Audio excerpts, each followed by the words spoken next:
അസ്സലാമു അലൈക്കും അൽഹംദുലില്ലാഹ് വസ്സലാത്തു വസ്സലാമു അലാ റസൂലിൽ നബി വഅലാ ആലിഹി വസഹ്ബിഹി അജ്മഈൻ. മദീനത്തുൽ മുനവ്വറയിലെ 3 ചരിത്ര പ്രധാനമായ മസ്ജിദുകൾ, മസ്ജിദ് നബവിയുടെ മുൻവശത്തായിട്ട് ഏതാണ്ട് 310 ഗേറ്റിൻ്റെ ഇടയിലൂടെ ഇറങ്ങിയാൽ നമുക്ക് ആദ്യം കാണുന്ന മസ്ജിദാണ് മസ്ജിദ് ഖമാമ.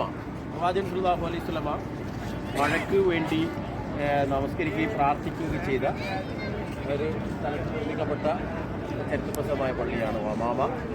അതിനുശേഷം നമ്മൾ അതിൻ്റെ തൊട്ട് അടുത്തായിട്ട് കാണുന്ന മസ്ജിദുൽ അബീ ബക്കർ അൽ സിദ്ദീഖ് റളിയല്ലാഹു അൻഹുവിൻ്റെ പേരിലുള്ള മസ്ജിദും ഈദ്ഗാഹിൻ്റെ പ്രയർ നിർവഹിച്ച പെരുന്നാൾ നമസ്കാരം നിർവഹിച്ച സ്ഥലമാണ്.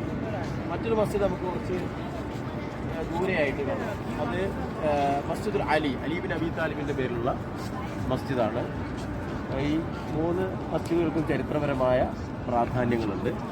കേന്ദ്രത്തിൻ്റെ ഉംറ സംഘം എന്ന് വൈകുന്നേരം റൗള സന്ദർശനം കഴിഞ്ഞതിന് ശേഷം ഇവിടെ ഓരോ ചരിത്ര മസ്ജിദുകളും അൽഹംദുലില്ലാഹ് സന്ദർശിച്ചുകൊണ്ടിരിക്കുകയാണ്. അസ്സലാമു അലൈക്കും.